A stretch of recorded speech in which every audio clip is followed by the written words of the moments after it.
त्रयी मयाय त्रिगुणात्मी नम।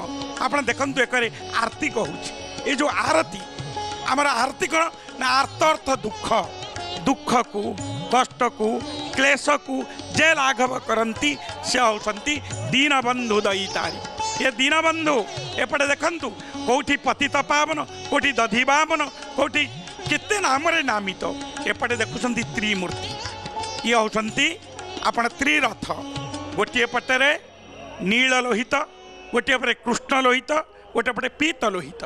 आपण जानी नीलांबर होती बलराम नील अंबर जस नीलांबर नील बोलते आपण नील रंगर वस्त्र को परिधान करिथिबारु से होती बलराम एवं पीत वस्त्र परिधान करिथिबारु से होती पीतांबर। ताले आपण देखंतु पीत एवं लोहित ये सूचई दउची जे ज्ञान एवं वैराग्य। आपण जानिथिबे तंकर जीव परम दुईटी सुआ रही।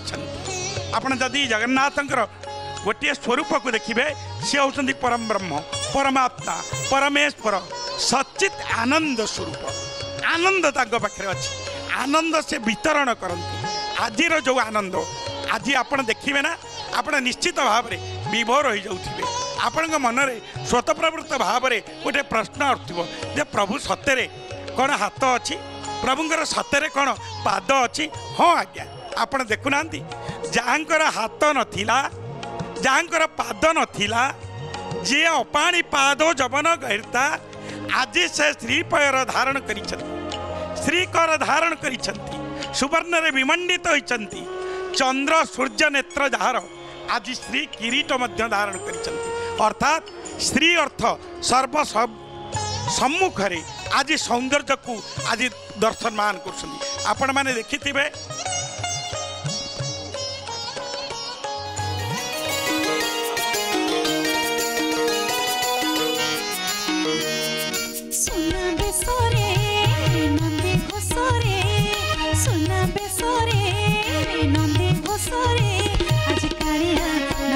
देखो भक्त सांगरे आज कालिया नाचुछि देखो भक्त सांगरे झिपिरी झिपिरी मेघ बरसुछि झिपिरी झिपिरी मेघ बरसुछि आषाढ़ एकादशी रे आज कालिया नाचुछि देखो भक्त सांगरे आज कालिया नाचुछि देखो भक्त सांगरे सुना बेसरे नंदी घोषरे सुना बेसरे नंदी घोषरे आज कालिया नाचुछि देखो भक्त सांगरे आज कालिया नाचुछि देखो भक्त सांगरे।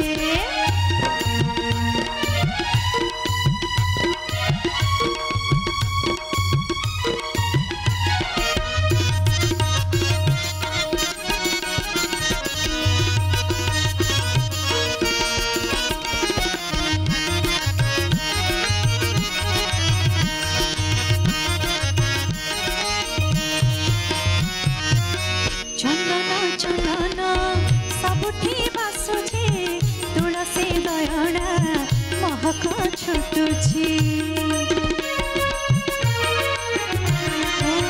बड़ दांगना उठुछि पड़ुछि रथरे कालिया मुरुकी हसुछि भक्त भगवान एकाकार आजी भक्त भगवान एकाकार आजी देखलो सिंह दुआरे आज कालिया नाचुछि देखो भक्त सांगरे आज कालिया नाचुछि देखो भक्त सांगरे सुना बेसरे नंदी घोषरे सुना बेसरे नंदी घोषरे आज कालिया नाचुछि देखो भक्त सांगरे आज कालिया नाचुछि देखो भक्त सांगरे।